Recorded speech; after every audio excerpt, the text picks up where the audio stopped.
rise for the Pledge of Allegiance, followed by multiple moments of silence. I will have Ms. Farrah lead us in the pledge when we get there. I would like to have a moment of silence for Terry Freeman. He worked with special ed students after his retirement, and his wife Lori currently works at Arcadia High School. He passed away, so if you could keep the Freeman family in your thoughts and prayers. Our former colleague on the Board of Education, Frank Oberg, his son was tragically killed in a motor vehicle accident. Tommy Parsons, so if you could keep the Parsons and Oberg family in your thoughts and prayers, that would be appreciated. Our own colleague, Tracy Farmer, her aunt Diane D'Amelio passed away, so if you keep the D'Amelio and Farmer families in your thoughts and prayers, that would be appreciated. Evie Johnson, who worked for the school district for multiple years, her husband Marty passed away. If you keep the Johnson family in your thoughts and prayers, and I'd like everyone to take a moment to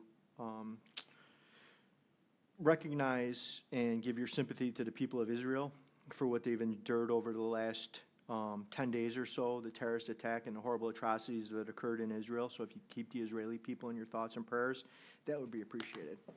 Ms. Farrah. I pledge allegiance to the flag of the United States of America and to the republic for which it stands, one nation, under God, indivisible, with liberty and justice for all.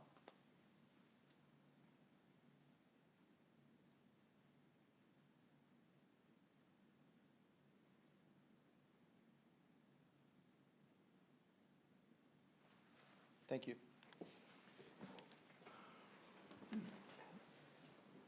Can I move the agenda table, please? Moved by Mrs. Flora, seconded by Mr. Maloney. Any additions, corrections to the agenda? Seeing none, all is in favor? That passes 8-0. Welcome, Olympia Middle School students. You're up. Olympia's in the house.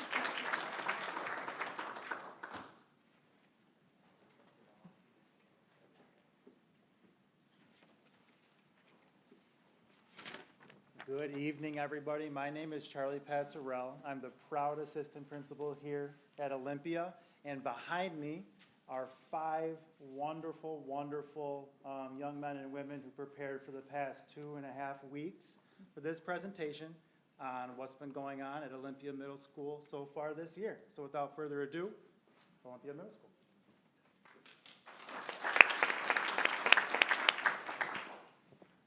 Good evening. I am Dylan Brick. I am a 7th grader from Olympia, and we are here today to present you how we run things at Olympia. Now to introduce you to the others that worked with me on this project.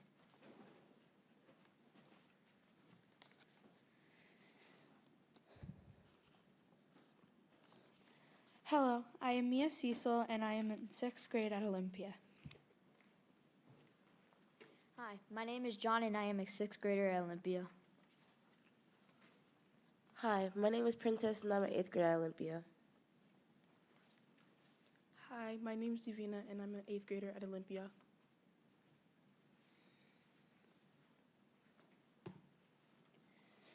We had a 6th grade orientation on the 30th of August. Mr. Tan and Mr. Jones introduced themselves. As you can see, here are some pictures that were taken. At 6th grade orientation, we got to see your classes and check out what it was going to look like. Then the school provided a packet with information about the school.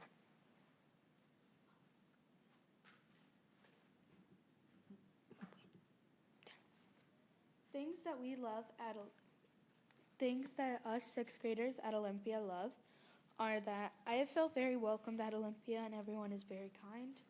The food here is very good, and there's more sorry about that. The food here is very good, and there's more choices to choose from, and my favorite food here is the chicken sandwich.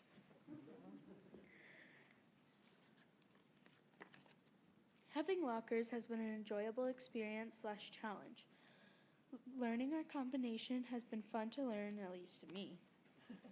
More teachers are better because if something comes up, you can talk to one of them about it.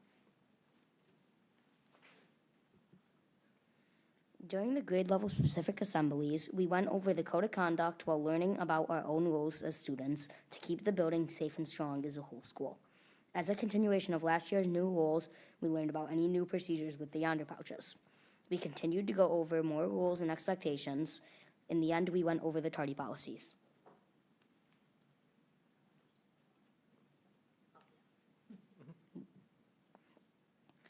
During the first couple weeks of school, we had Spirit Week.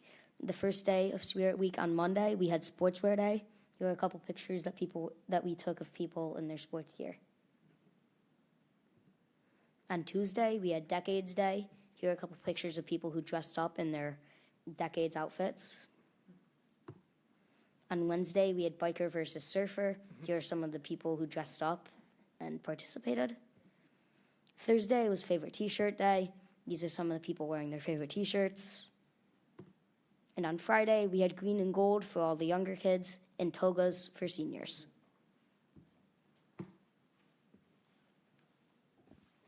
On the last day of Spirit Week, we had a pep rally, and we do fun activities that you can sign up for. For example, we played the potato sack race, tug of war, and more.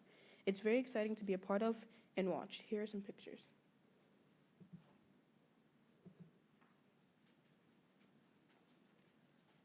Not that tall.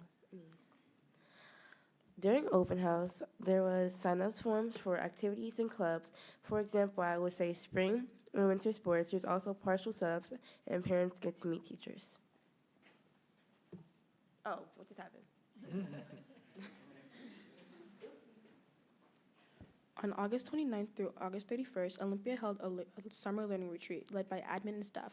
The planning put together 19 separate sessions, and 63 staff members participated in experiences that helped align everyone before the start of the school year.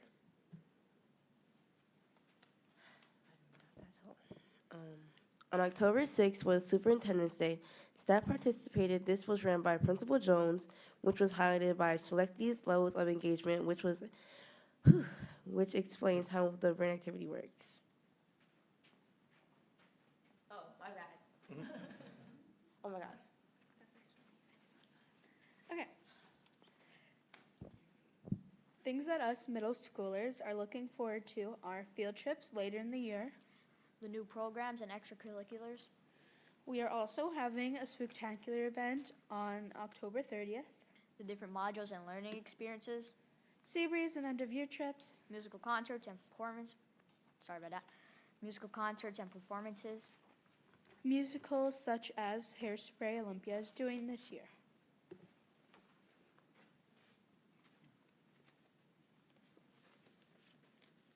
For Board Recognition Week, we would like to appreciate all of you for your hard work and the time that you volunteered to helping us as a school. We will now come around with gifts and cards for all of you. We are Olympia!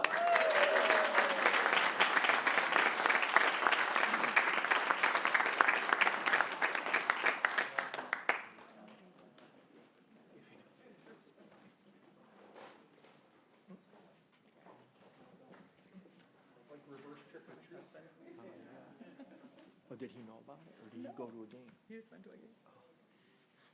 He's at my nephew's game. Oh, yeah, it is. Who do you want to take the picture? We should do a picture with them. I just want to thank you guys for coming tonight while you're passing out. I want to give out another shout out to the Olympia staff. You guys always impress me that you're all here. I truly appreciate that. Go Spartans. Go Spartans, right? Awesome. Thank you so much. You all did a great job. Thank you. Who do you want to take the picture? Who do you have? Click here. A little closer? Yeah. Oh, yeah, I see it. It's here behind Kim. If I might not add, these kids go to school with my kids. I know most of these, yes. So I see them almost every single day, causing trouble. And one is my neighbor. Let's do a picture. Picture.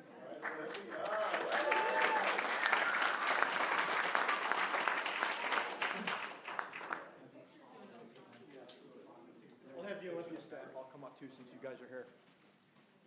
Come on over here with us. We're taking a We're going to picture do a right up picture front. right over here.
Your Board of Education recognition. All right, 1.06, Board of Education recognition, Superintendent Groutman. Yes, I'm going to stay right here, but I'd like to take a moment to talk to you a little bit about this week. As many of you know, this is New York State Board of Education Appreciation Week. This is a time when we promote awareness and understanding of the important work performed by local school boards. Public schools form the bedrock of our communities and our country. It takes strong schools to build a strong community, and these individuals devote countless hours to making our schools great and helping every child learn at a high level. Our Grease Board makes difficult decisions every month and spend many hours studying issues and regulations in order to provide the kind of accountability and community stakeholders expect. Each one of you sitting here has unique reasons for running for the board. All of you have important reasons for serving on the board. Your why is different, and that's important because when we come together, there's incredible strength, talent, and power that help make our Grease schools better and our district better.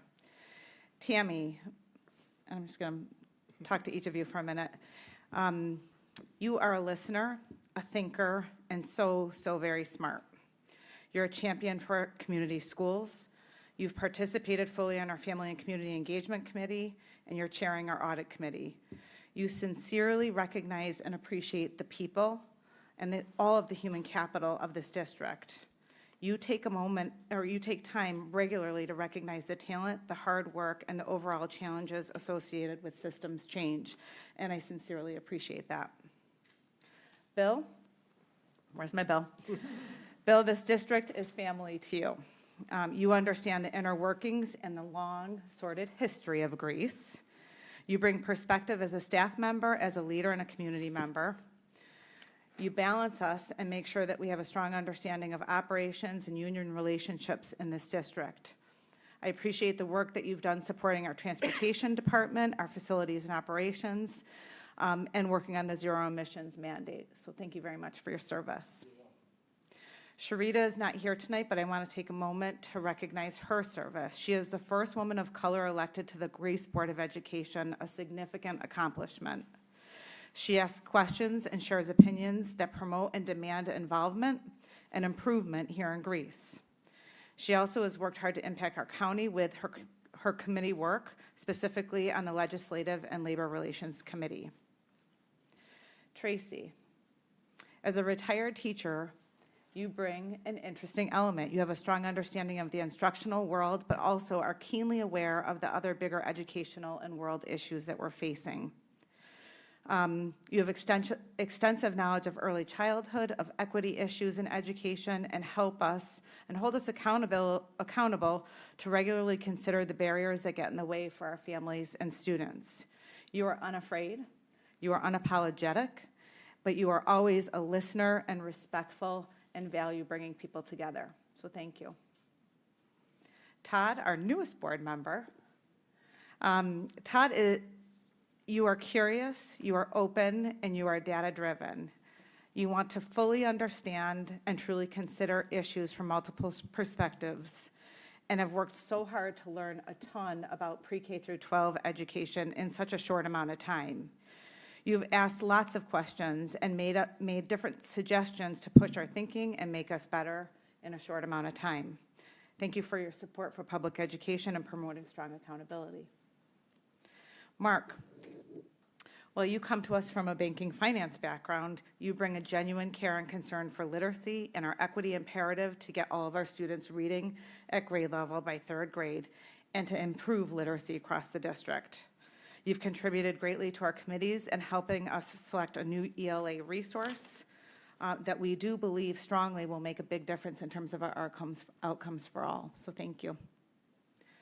Megan, you have a clear belief and desire to increase parent engagement and inclusion in our schools. You've devoted hours to committee work and continue to help support our district-wide booster club and improve parent involvement there.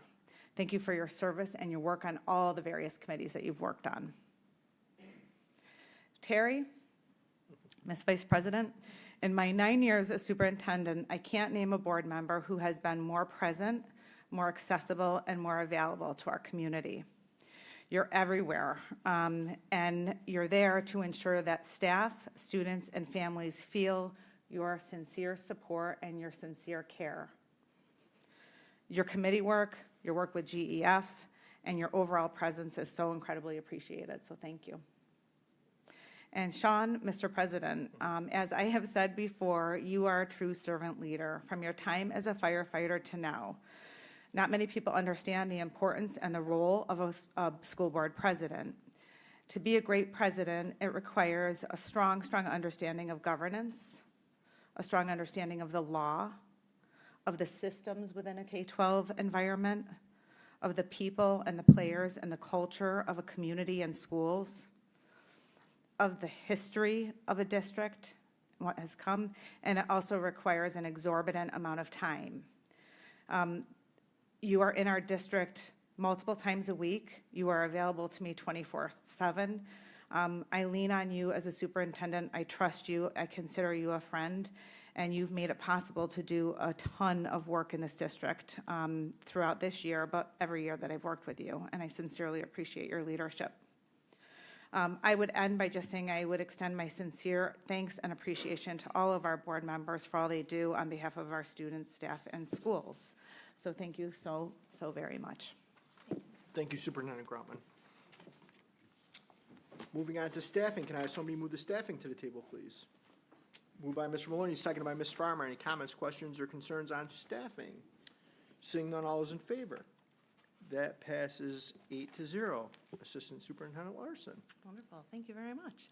I'm very pleased to welcome our newest administrator, Tellis Lott. Tellis, if you want to come join us. Wonderful. Tellis will be one of our new house assistant principals. Tellis Lott is a graduate of Monroe Community College, Buffalo State College, Nazareth University, and most recently, Bank Street College, with a master's degree in school building leadership and a certification as a school district leader. Prior to coming to Greece Central, Tellis spent 13 years in the Rochester City School District as an elementary teacher, middle school behavior intervention teacher, lead teacher in the Office of Community Schools, Director of School Turnaround, and Assistant Principal of Dr. Alice Holloway Young School of Excellence. He also served as an elementary assistant principal at Eugenio Maria de Hostas Charter School during the pandemic. One of the favorite things about working in education for Tellis is the ability to build relationships with students and families. The others are continuously learning from others, especially from students on a daily basis, and watching students grow over time. Tellis is excited to join the Greece Central family and is looking forward to learning more about the district and its stakeholders, working with students and staff at the various grade levels, and taking the next steps in becoming a better leader and learner. In his time outside of the school setting, he enjoys spending time with his family. Tellis and his wife Tanya just celebrated their 14th anniversary and are parents to Braden and Cameron. Tellis is also a volunteer coach for his son's youth basketball team, enjoys camping/glamping, watches his sons participate in various activities, and cooking. Congratulations, Tellis, and welcome to Greece Central. Welcome, Tellis. We'll have you do a picture with Superintendent Grotman and Deputy Superintendent Smalley.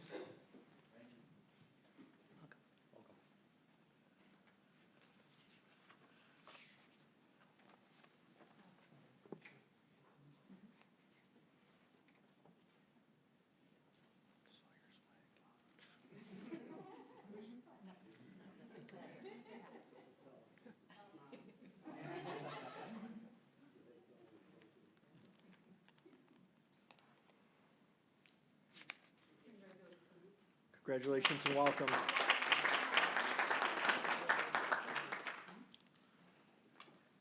Item 2.02, non-unit agreement for kids care. Can I have somebody move that to the table, please? Moved by Mr. Malloy, seconded by Ms. Flores. Any comments, questions, concerns on that? Seeing none, all those in favor? That passes 8-0. Moving on to 2.03, GTA MOA for Ski Club. Can I have somebody move that? Moved by Vice President Moore, seconded by Ms. Farrar. Any comments, questions, concerns on that? Seeing none, all those in favor? That passes 8-0. Moving on to 2.04, the GTA MOA regarding synergy. Can I have somebody move that to the table, please? Moved by Mrs. Farmer, seconded by Ms. Flores. Any comments, questions, concerns on that? Seeing that all is in favor. That passes 8-0. Moving on to 2.05, The GTA MOA for counselor, can I somebody move that to the table, please? Moved by Mrs. Farmer, second by Mr. Butler. Any comments, questions, concerns on that? Seeing none, all those in favor? That passes 8-0. And moving on to item 4.01, recruitment, hiring, and retention update, Superintendent Groutman. Yes, I'm going to have Mrs. Larson come on up. As you know, we have made recruitment, hiring, and retention a priority in our district, and Gina's going to give us an update of some of the work that's been going on in her department and with the rest of our leadership team. All right, wonderful. Thank you so much.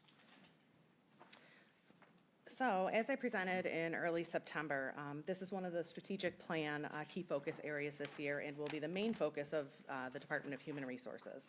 So our focus area states that we are looking to attract, develop, and retain a highly qualified, culturally responsive workforce that reflects and appreciates the diversity of our community.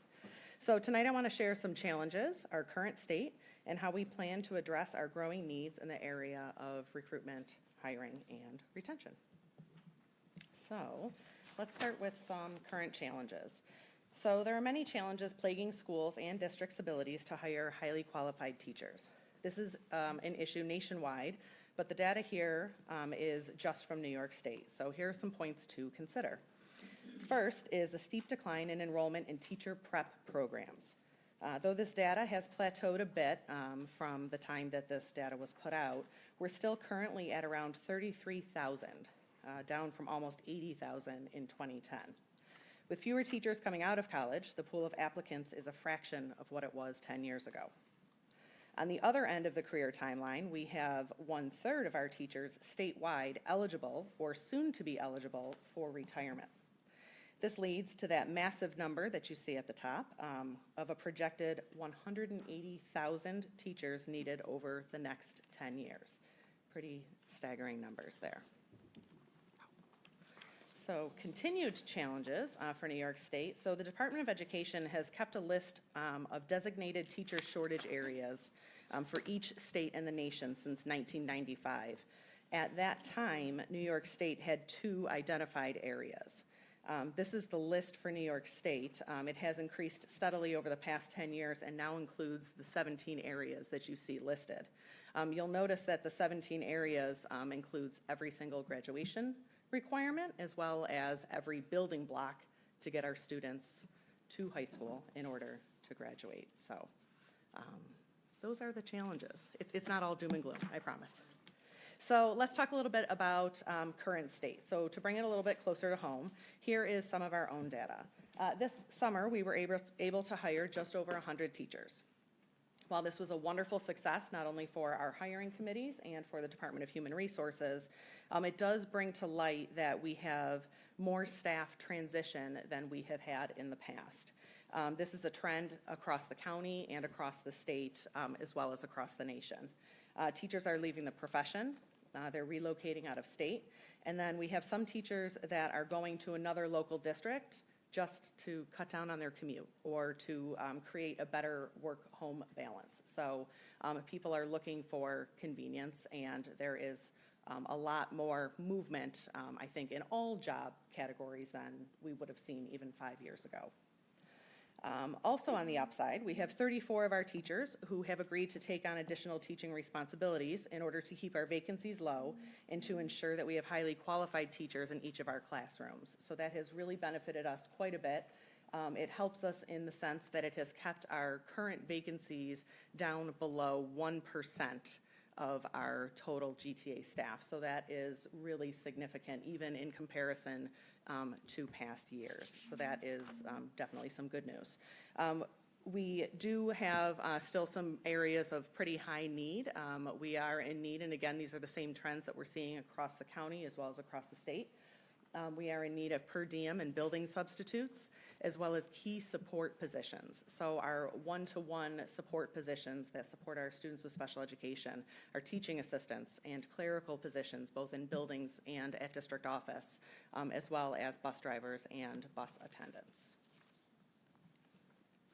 So we in the Department of Human Resources are really shifting to try to be as solution-focused as we can.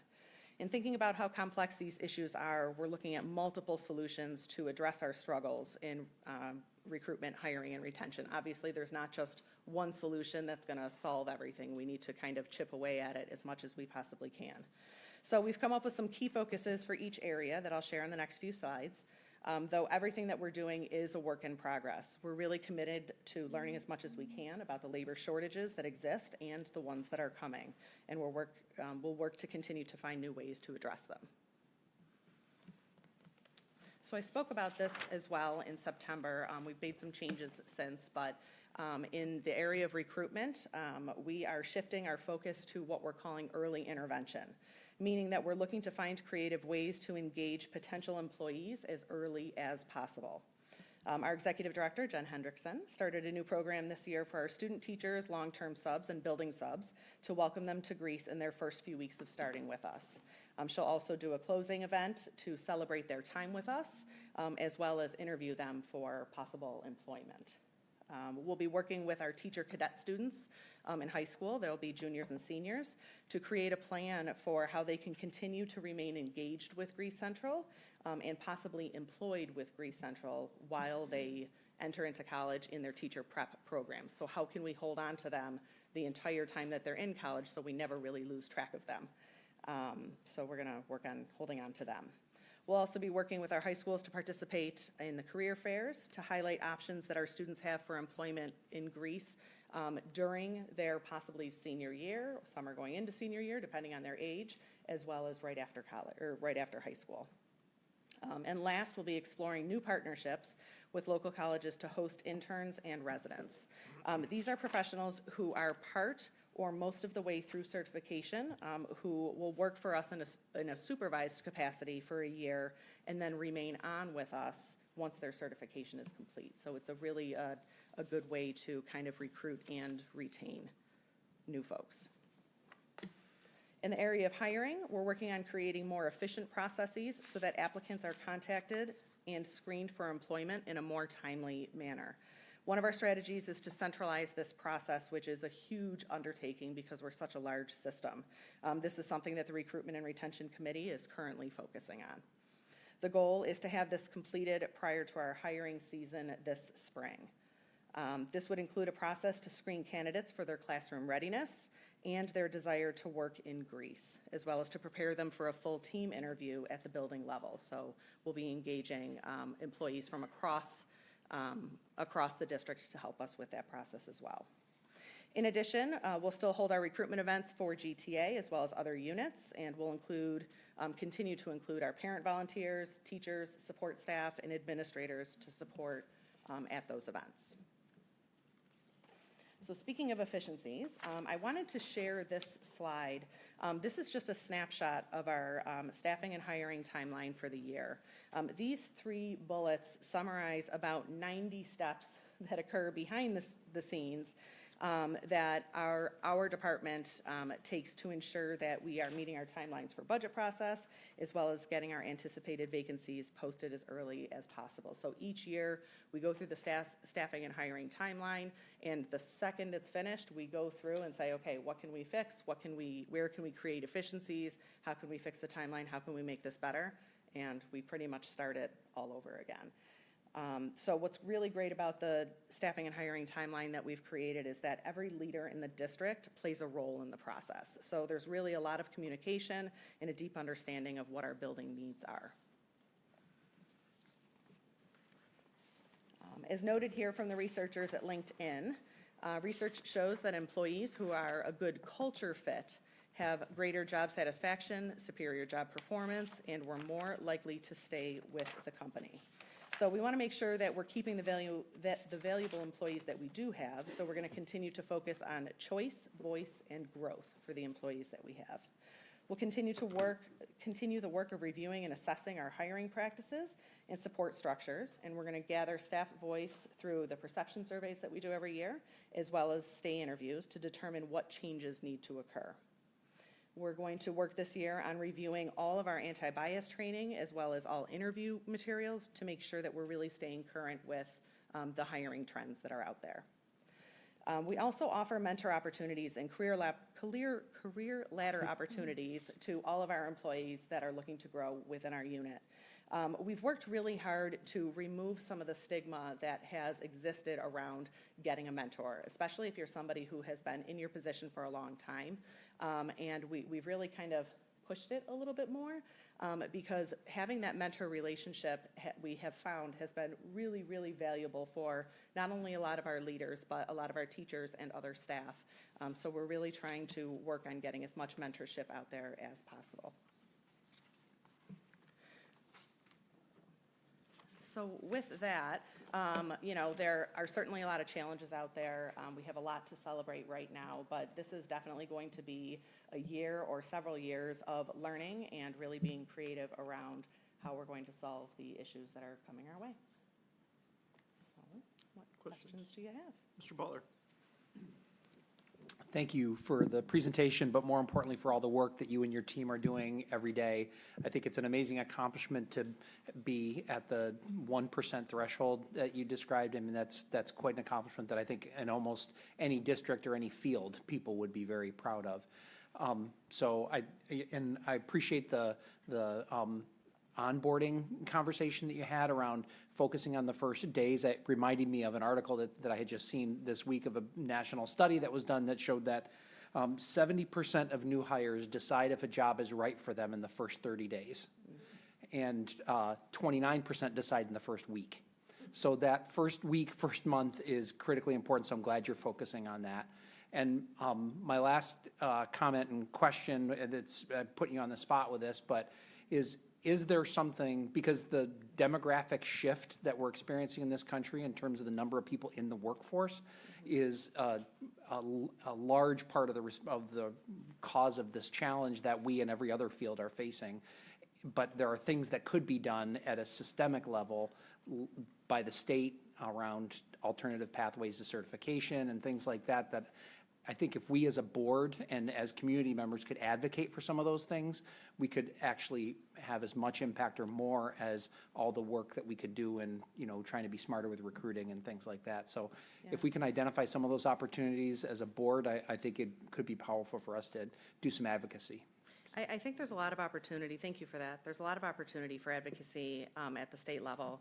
I know you had shared that really rich document with me, and it was like 50 pages long about the drought that's out there with the labor shortage. And from that, one of the things that I looked at was there's a state-by-state comparison of what each state is doing to kind of address the teacher shortage.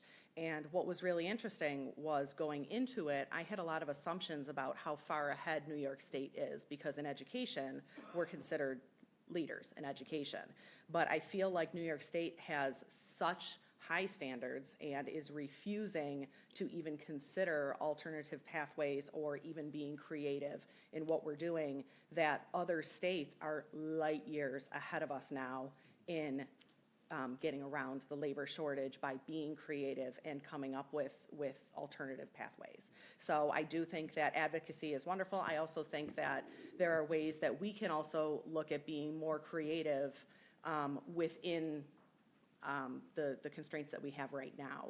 So those are some things that I really want to look into for the next couple of years. So I appreciate that. Ms. Flores? I second Mr. Butler's comments. Thank you for all the work that you guys have put into this. I know in talking to a couple teachers who teach in other districts, Greece is highly thought of in a lot of different ways. I'm curious about our long-term employees. So something that I see going on in a lot of different industries, I'm really excited to see that you guys are continuing the stay interviews. But one of the things, we've been through some really tumultuous years lately. What are some of the things that our district is doing to avoid burnout? To take a look at these teachers that have been around a really long time, that these past couple of years have really taken a toll, and the changes that we've needed to make in order to keep up to speed and keep them engaged. What are some of the things that Greece is focusing on? So I think that goes back to the choice, voice, and growth, is really providing opportunities for teachers to kind of reinvent themselves. So our GTA contract offers the opportunity for tenured teachers to put in for a transfer, right? So I've been in this building, I've been in this setting for a really long time, and even though I might be doing great, I might be having a great time, I have an opportunity to move somewhere else. And although sometimes that causes the rest of us to say, oh, it kind of, disrupts things a little bit. But that's an opportunity for that employee to stay engaged with our students, with our system, and kind of reinvent themselves. It also sometimes just takes a conversation with the leader in the building or with somebody else in the building to say, what else do you want to try? Maybe there's a committee that will kind of light a fire or excite you. Maybe there's something else that you want to do. So it's really about engaging in those conversations about, okay, you're feeling burned out. What do you want to try? What do you want to do differently? Maybe it's teaching a different course if you're a secondary teacher. Maybe it's shifting around a grade level. If you've always taught first grade, you want to give second grade a try. Sometimes just those little shifts make a really big difference. So I think that we're certainly open to that level of flexibility, and it's a matter of our leaders making sure that our teachers understand that we're not just locked into, this is your job, this is what you have to do every single day until you're 55, right? So, or later, I hope. So I think it's really about offering those choices, but the voice piece is so important. So if we're not getting their voice, we don't know those things. Sure. Mr. Bonagora?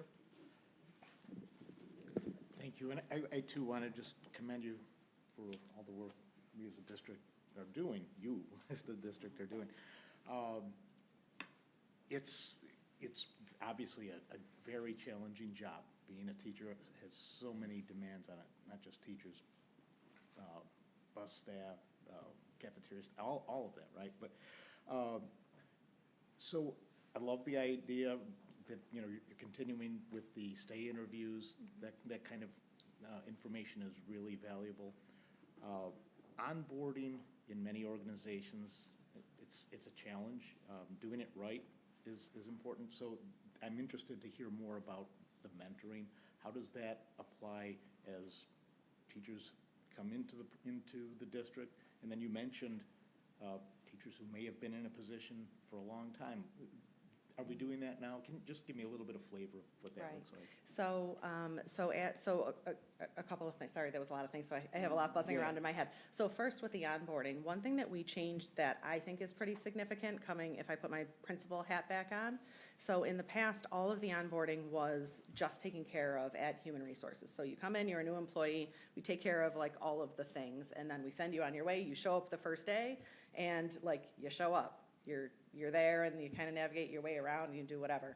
So we really worked with our building leaders to create a checklist to make sure that, there was an email that went out to staff. Hey, we have Mark. He's starting on Monday. Please make sure that you welcome him. Who is Mark meeting with? Where is he meeting them? Who's going to take him to his office? Who's going to show him where he puts his stuff? Who's going to get him his keys?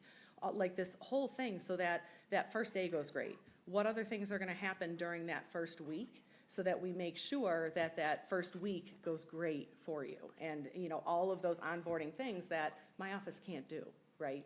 We're in the office, right? Now that they're at the building, we've released you, we want to make sure that all those things are taken care of. But if we don't have it in writing, it's probably not going to happen, right? So we've created that document, and from what I hear, that's going really well. So that's one piece. When we have new teachers come on, they're assigned a mentor. Right, so during their first year, that's, kind of the requirement piece of it. When they go to a new building, there's also an opportunity for them to join in with, again, their building leaders for meetings about like getting assimilated to that building, where to find different resources, where to do different things. If they're interested in any like leadership type positions, we have a lot of ways to connect them. We've got a lot of partnerships with different area colleges, as well as just mentorship within the district that we can assign. So that is a piece that we're very good at the administrative level, and we're working on right now on the teacher level. So we have a new Greece leadership program that we're just developing right now. It's in its infancy stages for people to sign up for, that we're looking to roll out to teachers, but we're working on it. Quick follow-up on that. We're relying more and more on substitutes and house positions. Do those extend to those kinds of positions to help develop them into the? Absolutely. If somebody is part of our system, they're part of Greece Central, and we want them to feel like any opportunities that we have, they have those opportunities as well. Thank you. Anything else? All right. Just one question, Gina. Do you have a breakdown on page 3?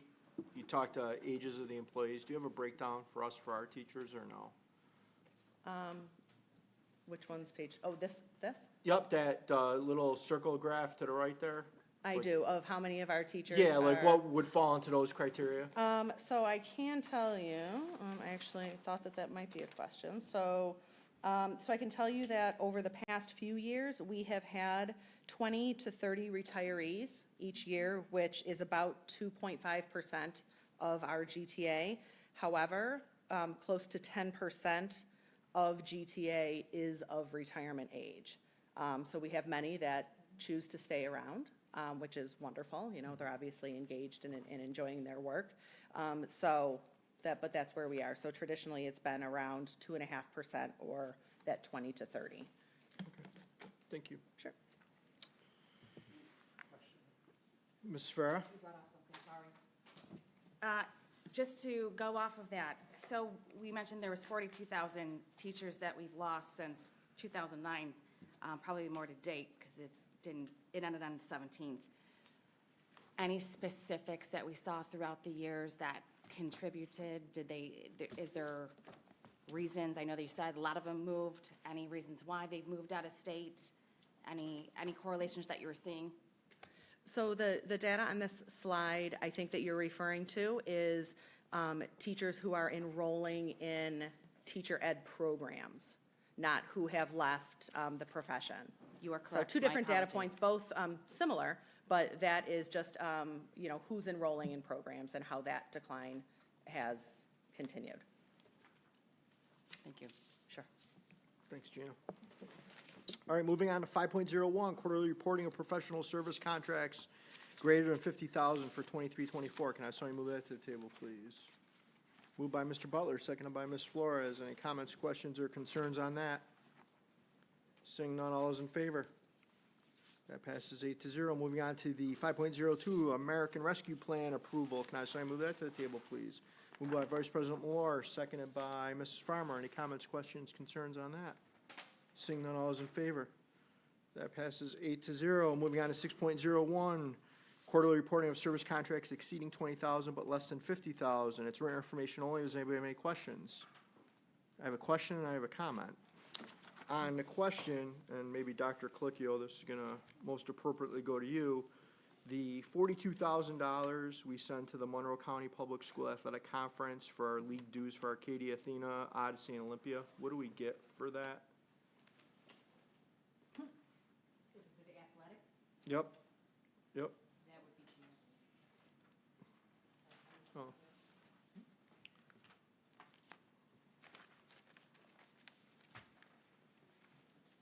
Probably just league dues, I'm thinking. What do we get for that? We get to be part of the league. It's Oh, wow. it's required to be part of the section. Awesome. All right. Yeah, privilege, okay. And with that, the only other comment I'm going to make is, I want to get it on the record, I'm appalled by what Section 5 did with the cost of sectional playoff games.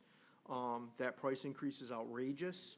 I would like Section 5 to reconsider what they're doing. I'm going to come out pretty strongly against it. I'm going to come notify our Amy Thomas from the school boards. I think this is wrong on so many levels. We're making sectional athletics, a time when kids have an opportunity to shine in their biggest moments, unaffordable for families, and I think that's wrong of Section 5.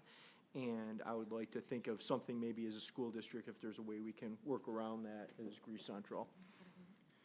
With that, I need a motion to go into executive session to discuss the proposed sale of real property held by our body, and when the publicity of such sale would substantially affect the value. Can I have somebody move that, please? Moved by Mrs. Flores, seconded by Mr. Butler. All those in favor?